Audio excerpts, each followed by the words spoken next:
आपका हमारे विद्यालय के YouTube चैनल पर स्वागत है।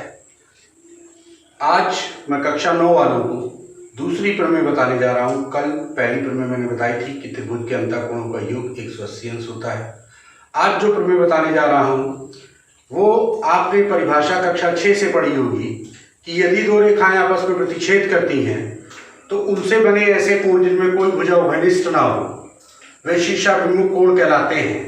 लेकिन आज हम इस चीज को सिद्ध करेंगे कि वे शीर्षाभिमुख कोण होते हैं और बराबर होते हैं। तो देखिए, इस प्रमेय का कथन, सबसे पहले कथन लिखा जाता है, वही मैं लिखने जा रहा हूं और देखें आप कैसे। यदि दो रेखाएं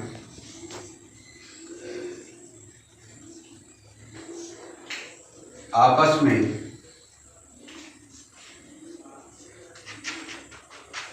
किसी बिंदु पर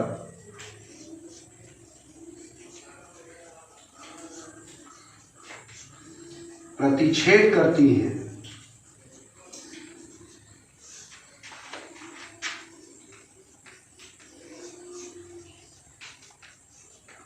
तो उनसे निर्मित शीर्षाभिमुख कोण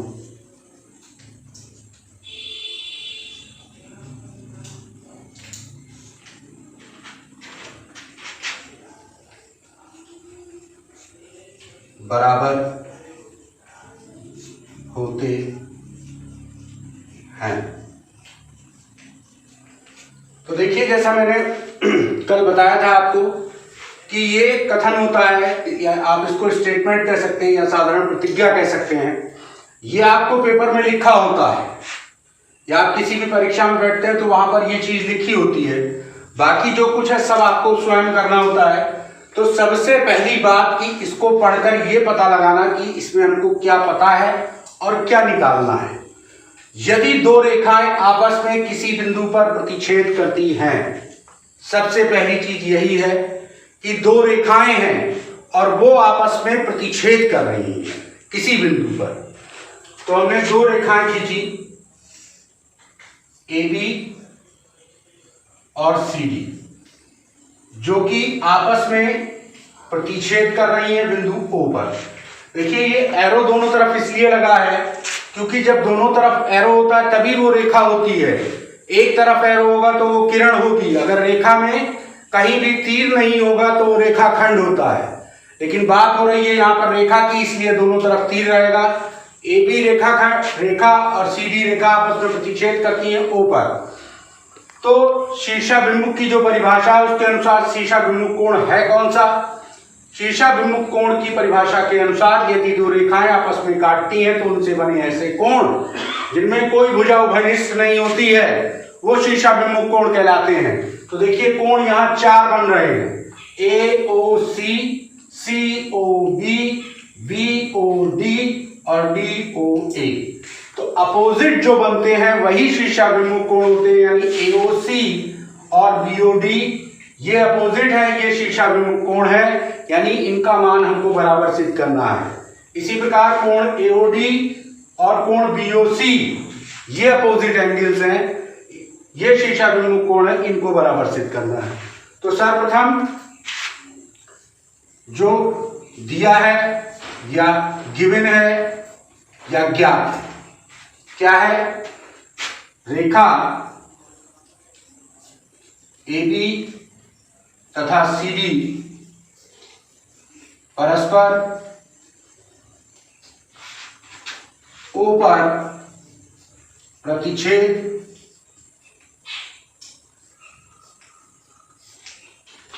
करती हैं।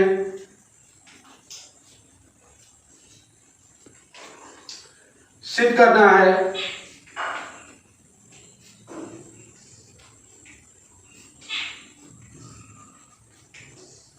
क्या सिद्ध करना है?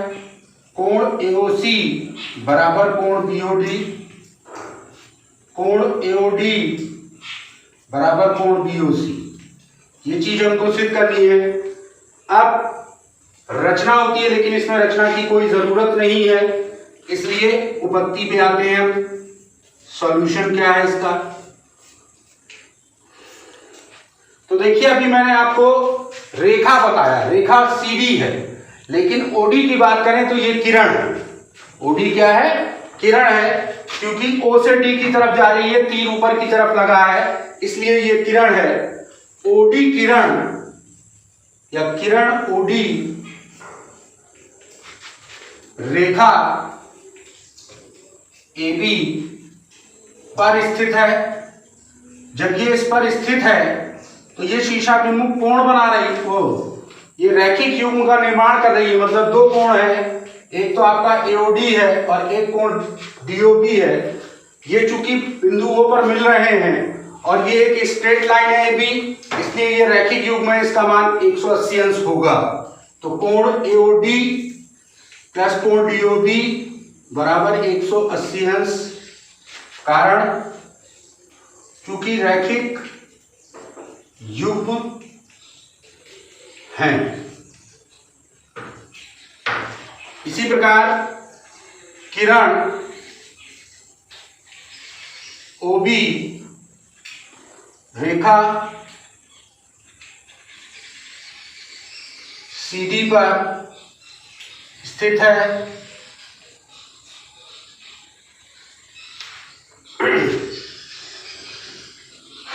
तो कोण BOD प्लस कोण BOC बराबर 180 अंश। कारण वही है, रैखिक युग्म है।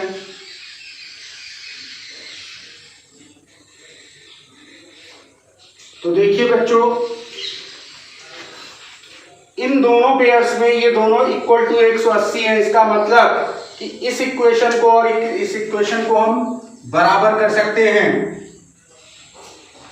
तो हमने लिखा समीकरण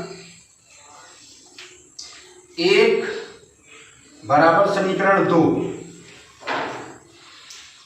से AOD प्लस DOB बराबर DOB प्लस BOC। देखिए चाहे BOD लिखिए और चाहे DOB लिखिए, कोण O पर ही बन रहा है, इसलिए ये बराबर है। अब ये सेम एंगल्स हो गए दोनों साइड में, तो ये आपस में कट जाएंगे और कोण AOD बराबर कोण BOC हो गया। तो आप देखिए जो हमको सिद्ध करना था उसमें से एक चीज आ गई, कोण AOD बराबर कोण BOC। तो प्रमेय का ये तरीका है कि आप एक चीज को सिद्ध कर ले जाइए तो दूसरी चीज को आप लिख देते हैं इसी प्रकार कोण AOC बराबर कोण BOD, ये हमारा सिद्ध हो गया। इति सिद्धम। तो देखिए बच्चों कितना ही आसान ढंग से इसको हमने सिद्ध करके बताया। फिर से देख लें आप एक बार। सबसे पहले जो कथन दिया था, कथन लिखा रहा, उसके बाद उसमें से हमने दिया है निकाला या ज्ञात है निकाला। क्या ज्ञात था? रेखा AB और रेखा CD परस्पर O पर प्रतिच्छेद करती थी। सिद्ध हमको क्या करना है, जो उनसे निर्मित शीशाभिमुख कोण होते हैं वो बराबर होते हैं। तो शीशाभिमुख कोण AOC और BOD है, ये बराबर होगा AOD और BOC बराबर होगा। ये चीज हमको सिद्ध करनी थी। देखिए कुछ प्रमेय में आपको रचना करनी पड़ती है, लेकिन इस प्रमेय में रचना की कोई आवश्यकता नहीं थी, इसलिए हमने रचना नहीं की, सीधे उत्पत्ति पे आ गए या सॉल्यूशन पे आ गए। कैसे हमने इसको प्रूव किया, देखिए किरण OD, ये OD किरण है, AB रेखा पर स्थित थी, तो इससे दो कोण AOD और DOB बन रहे थे। चूंकि ये स्ट्रेट लाइन है, ये इस पर लाई करती है, तो जब लाई करती है तो ये एंगल्स का जो एडिशन है वो 180 डिग्री होगा। वही चीज हमने लिखा, angle AOD plus angle DOB बराबर 180 डिग्री। इक्वेशन 1 मान लिया, ये रैखिक युग्म है। इसका कारण अगर पूछा जाएगा तो ये रैखिक युग्म है। इसी प्रकार किरण OB जब है तो DC पर लाई करेगी, बस इसी को आपको ध्यान देना है। अगर पहले OD लिया AB पर लाई कर रहा था तो OB लेना है DC पर लाई करे, मतलब जस्ट उसके बाद वाला। अगर आपने ऐसा नहीं किया तो आपका सिद्ध नहीं होगा। अगर हम इसकी जगह OA लेते DC पर लाई करता तो फिर OD लेते AB पर लाई करता। मतलब एक किरण के बाद जस्ट जो दूसरी किरण है उस किरण को लेंगे तब हमारा ये प्रूव होगा। फिर angle BOD plus angle BOC बराबर 180 डिग्री, ये सेकेंड हो गया। इक्वेशन 1 और इक्वेशन 2 इक्वल है क्योंकि ये 180 के बराबर है, इसको हमने बराबर रखा तो बीओडी और बीओडी कट गए, या बीओबी कह लीजिए, डीओबी और बीओडी दोनों ऊपर ही बन रहे हैं, बराबर है, इसलिए वो कट गए। तो एंगल एओडी बराबर बीओसी आ गया, एओडी बराबर बीओसी, यानी ये कोण दोनों बराबर हो गए।